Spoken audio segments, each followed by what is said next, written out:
ఇలాంటి మాటలు నిజంగా ఈ టాపిక్ కూడా డైవర్ట్ చేయడానికి, ఆశ్చర్యకరంగా ఈ టాపిక్ డైవర్ట్ చేయడానికి చంద్రబాబు నాయుడు గారి పార్ట్నర్ కూడా, ఆయన కూడా ఒక సైడ్ క్యారెక్టర్ మాదిరిగానే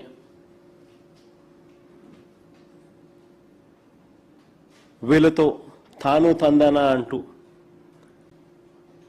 పొలిటికల్ డ్రామాలో ఈరోజు అందరూ చేస్తూ ఉన్న పరిస్థితులు. నేను చంద్రబాబు నాయుడు గారిని, ఆయన పార్ట్నర్ గారిని ఇద్దరిని సూటిగా ప్రశ్నిస్తా ఉన్నా. ఈ రాష్ట్రంలో చట్టం న్యాయం లేదని, కోర్టులతో తమకు పని లేదని, తమకు ఏది అనిపిస్తే అది చేస్తామని, తమ చేతిలో ఉన్న కొంతమంది పోలీసులతో తామే శిక్షలు వేస్తామని, దొంగ కేసులు పెడతామని, చంపుతామని, బూడిద కూడా ఇవ్వమని,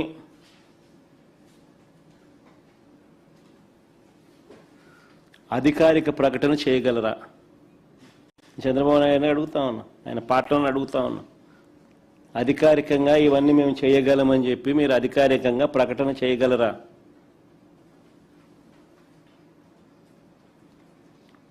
మీరు మాట్లాడుతూ ఉన్న మాటలకు అర్థం ఇదే.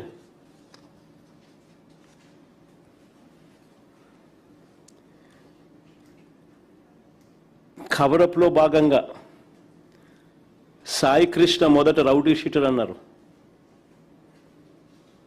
కవరప్లో భాగంగా ఇదే సాయి కృష్ణ అనే పిల్లాడిని మొదట రౌడీ షీటర్ అన్నారు. రౌడీ షీటర్ను వెనకేసుకుని వస్తారా అని కూడా ఎదురుదాడి చేశారు. జనం ఎప్పుడైతే చీకొట్టడం మొదలుపెట్టారో అప్పుడు వెంటనే మళ్ళీ యూటర్న్ తీసుకుని ఇదే చంద్రబాబు నాయుడు గారు తన మనుషుల చేత ఆ కుటుంబ సభ్యుల దగ్గరికి పంపించి చివరికి ఇదే సాయి కృష్ణ కుటుంబాన్ని తాను పిలిపించుకొని